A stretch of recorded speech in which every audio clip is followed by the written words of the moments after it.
Hello, welcome back to the reading of the poem of the Man God, written by Marie Valtorta, Volume 2. Chapter 246, Part 1. Our Lady Teaches the Magdalene. 8th August, 1945. Where shall we stop, my lord?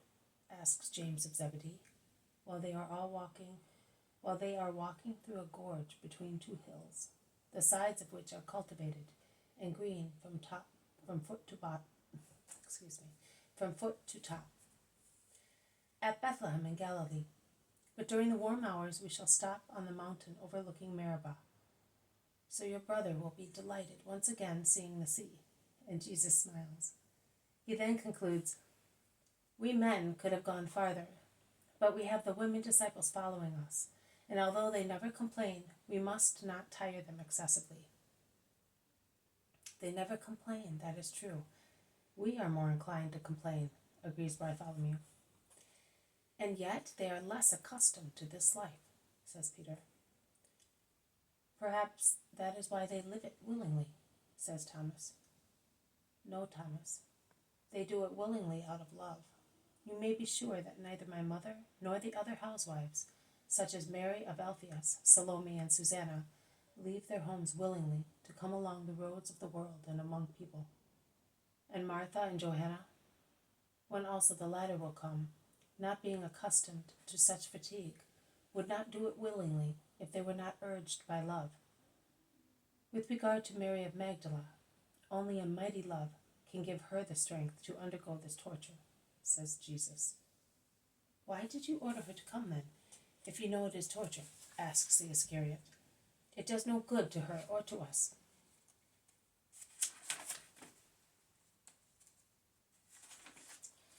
Nothing but the clear, unquestionable demonstration of her change could persuade the world, and Mary wants to persuade the world of that.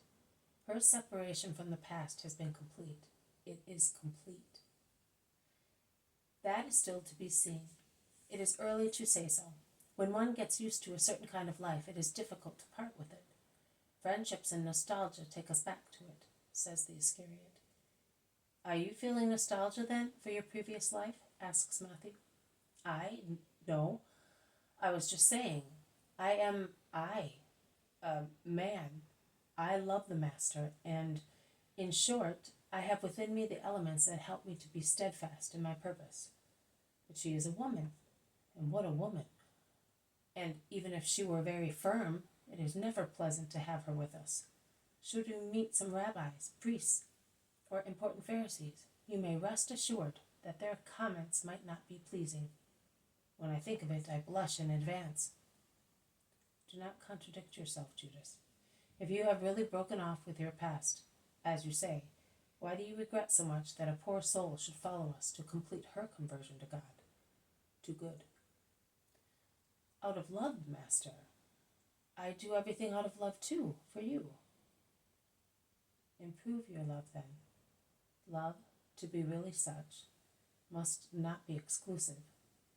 When one can love only one object, and cannot love anything else, even if one is loved by what one loves, it is clear that it is not true love.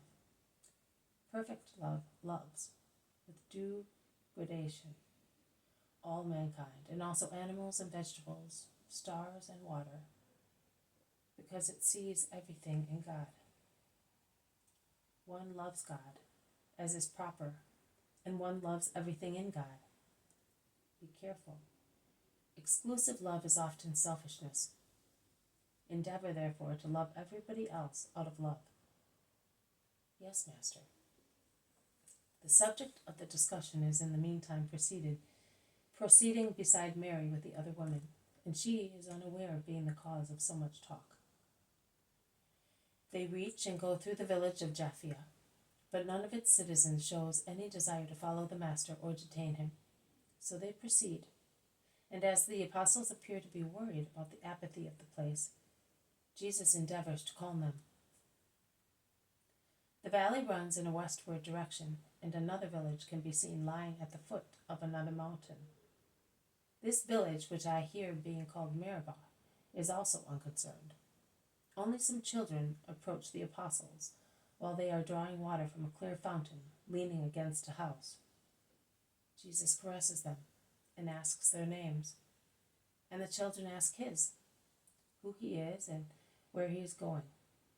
Also, an old, bent, almost blind man approaches them and stretches out his hand to receive alms, which is in fact given to him. They take to the road again, climbing a hill, the one lying across the valley, into which flow its little rivers, now reduced to a trickle of water or to stones parched by the sun.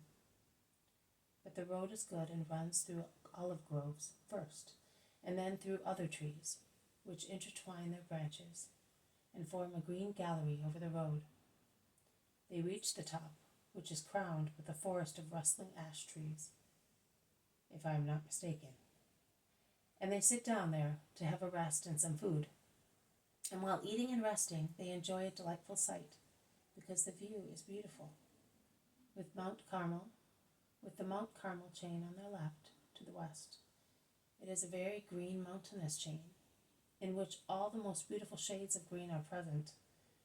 And where the mountain ends, there is the sea, a shining, open, endless sea, stretching with its surface lightly rippled by little waves towards the north, washing the shores, which from the promontory formed by the last ramifications of Mount Carmel, extend toward Ptolemais and other towns, and then fade away in the mist near the Syro-Phoenician coast.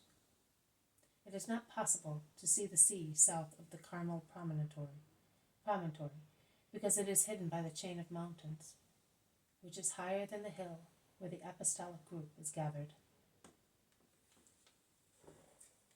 This has been a reading from the poem of the Man God, written by Maria Valtorta, Volume 2. Chapter 246, Part 1. Our Lady Teaches the Magdalene.